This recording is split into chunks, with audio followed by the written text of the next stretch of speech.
tinggi dari budget, maka harus muncul kata over. Itu kan bisa kita ciptakan sendiri. Nah, siapa tahu kalian punya sistem tadi. Kan bisa aja saya pakai formula if atau segala macam lah, pakai pivot tabel gitu kan, kalau kalian pernah belajar Excel. Tapi itu kan bukan sistem kan, lebih ke ngolah Iya. datanya pakai Excel gitu aja. Tetap harus bantuan non sistem, dan makanya kalian kalau punya insight atau bagus tuh kalau punya materi, Pak, internal audit itu bagusnya menggunakan sistem seperti ini. Ah, bisa kalian presentasi kepada badak atau bikin paper. Kalian ini bikin baru semester berapa ini? Semester 2. Belum ke ini kan? Belum ke bikin skripsi, mengusulkan tesis apa gitu kan? Apa-apa, nggak apa-apa. Belum. Ya, tapi Belum. sistem itu ada di PT Badak bukan untuk dia hanya sebagai dasar analisa, paham kan? Iya. Bukan sebagai software atau apapun yang menganalisa, enggak. Yang analisa tetap manusia dengan data-data tadi kita olah.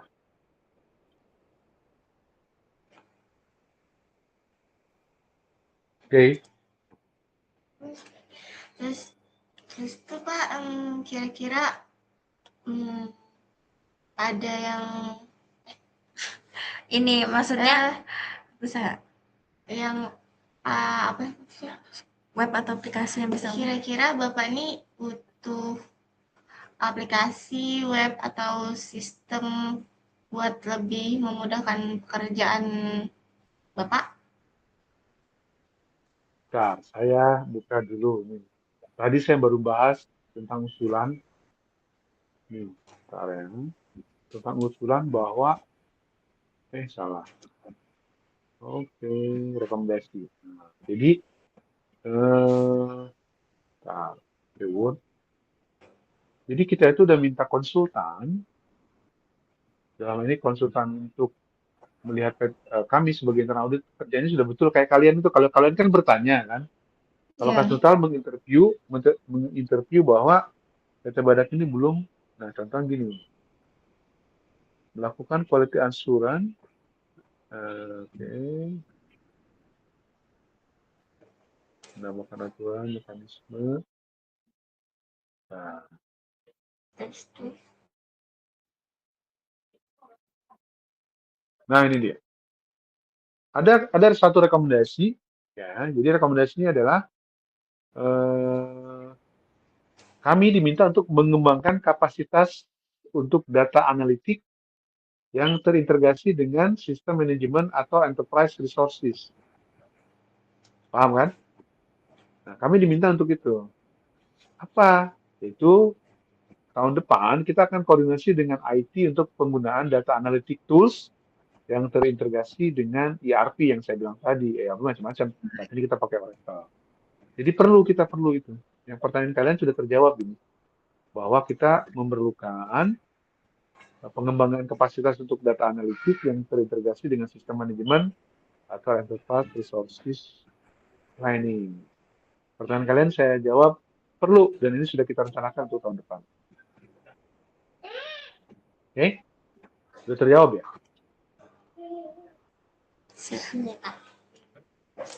Terus berarti tujuan utama dari pekerjaan audit ini apa ya Pak? Tujuan utamanya? Tujuan utamanya eh, tadi eh,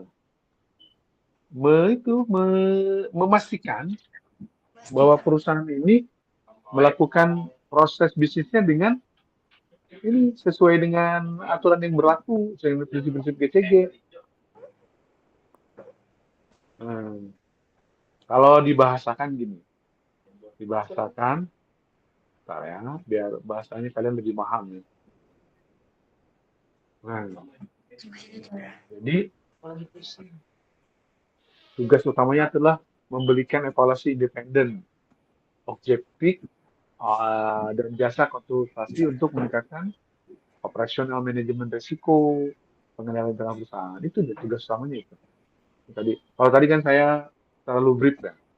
Kalau kalian masuk di AI atau di Google ya itu. Salah satunya tugas utamanya adalah melakukan perencanaan audit, tadi kan bikin AAP, terus evaluasi pengendalian internal itu tugasnya.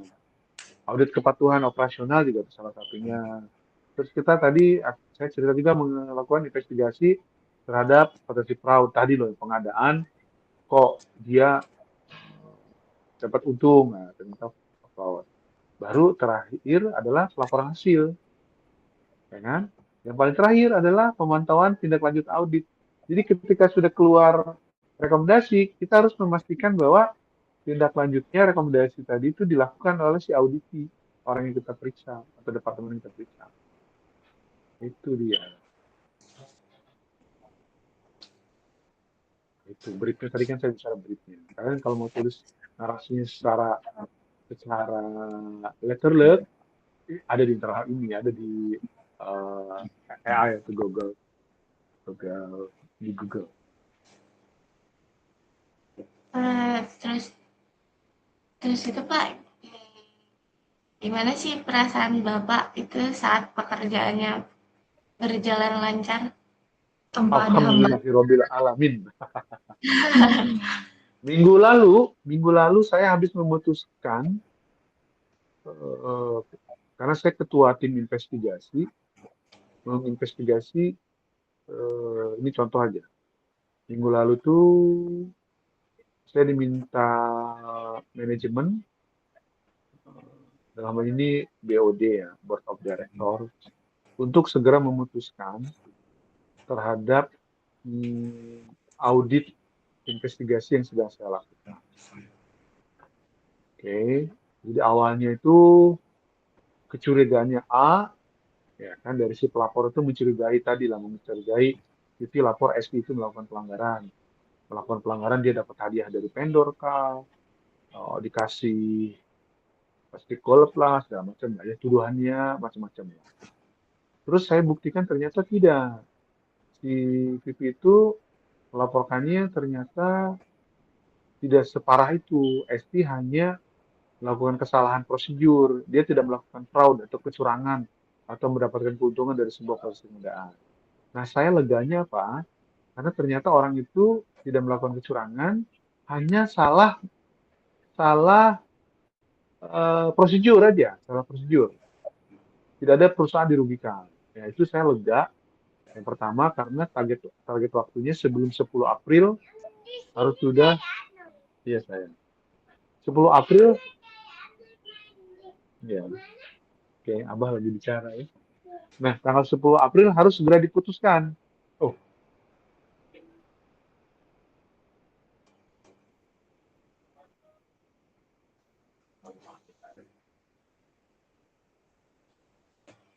Kenapa es?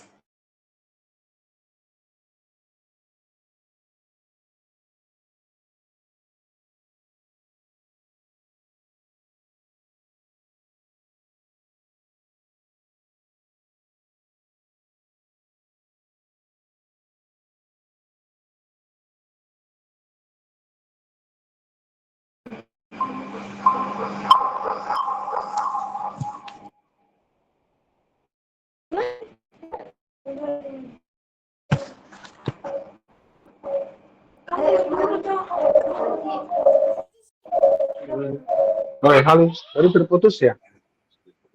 Iya. Iya, nggak tahu terputus karena apa. Oke, jadi sampai mana tadi? Oke, jadi saya cukup lega karena target waktunya 10 April harus sudah keluar rekomendasi. Nah, saya bisa menyelesaikan kemarin tanggal 5 April sudah keluar rekomendasi. Itu sebuah prestasi. Sebuah prestasi itu.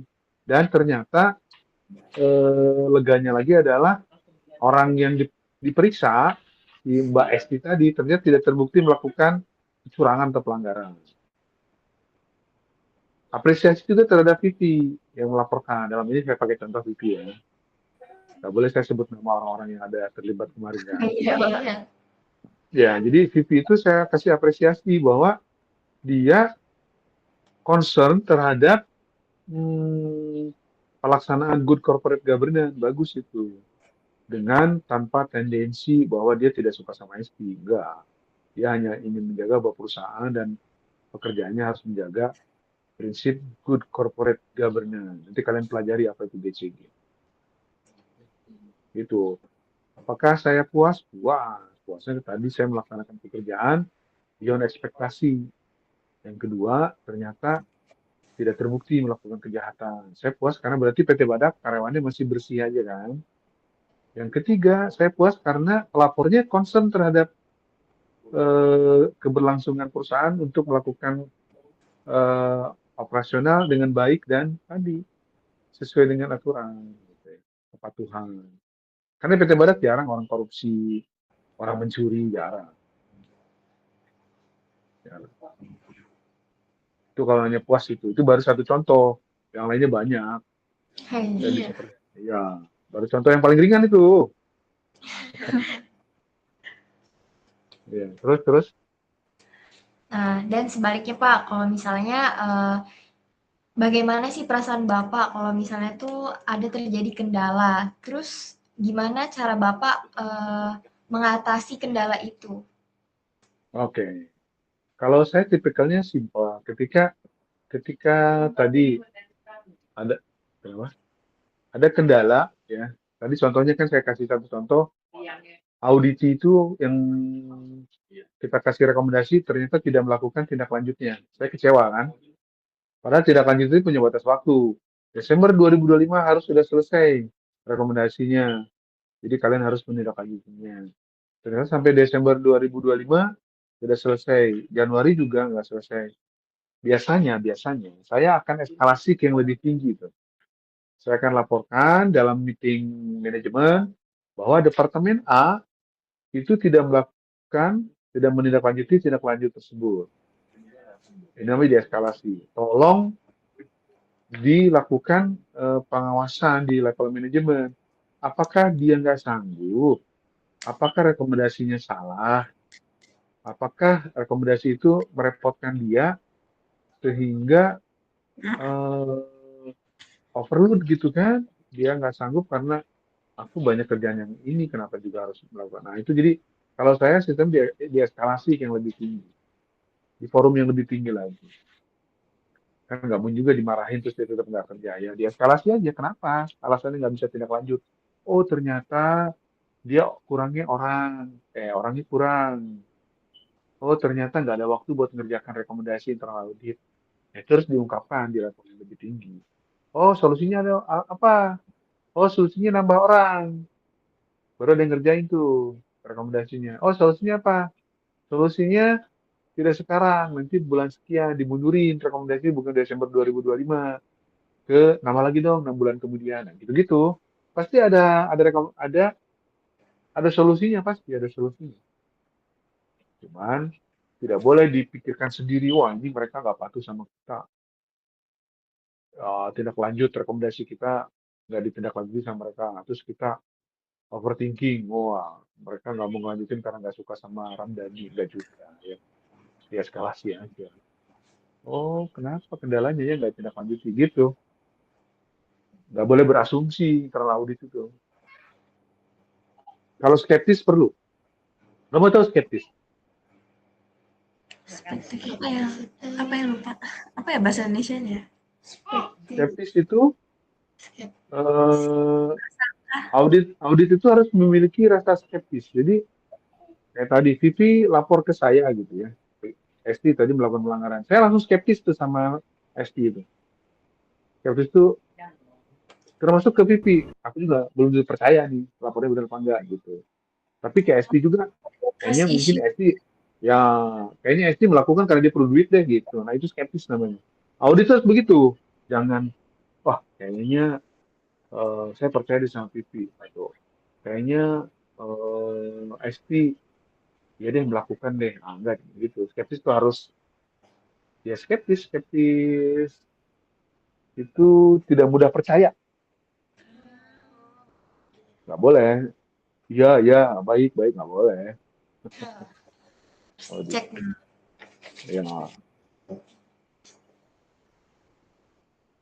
oke, gitu tadi ya. Jadi kalau nggak ada kesulitan, harus ada jalan keluarnya. Nggak boleh langsung dikubur tuh kesulitannya. Kalian pun gitu kalau pas lagi kuliah ketemu dosen yang merepotkan kalian nanti ada di ujung tuh di semester 8 tuh. Sorry di semester 7. Kalau kalian di S1, diploma. S1, Pak. Nanti di 7, di 6 kalian kan cukup harus struggling buat skripsi. Saya ngomong ini biar kalian punya mental yang baja. Jangan Iya, langsung siap. baru dapat dosen yang di WhatsApp, dosen yang bilang, nggak usah WhatsApp saya lagi sibuk. Langsung kalian mutung kan. Nggak usah. Nggak apa-apa, kalau perlu samperin. Semangat, jangan mutungan. Asyik. Iya, oke. Semua perlu proses. Lanjut. Eh, sejauh ini untuk pertanyaannya sudah cukup. Eh, yang terakhir, ini kita mau sesi dokumentasi, Om. Oh boleh, Mau jadi saya pakai jadi kita baju screenshot. baju, baju begini nggak apa kan? Nggak apa-apa, Nggak apa-apa, nggak santai. apa-apa. Udah,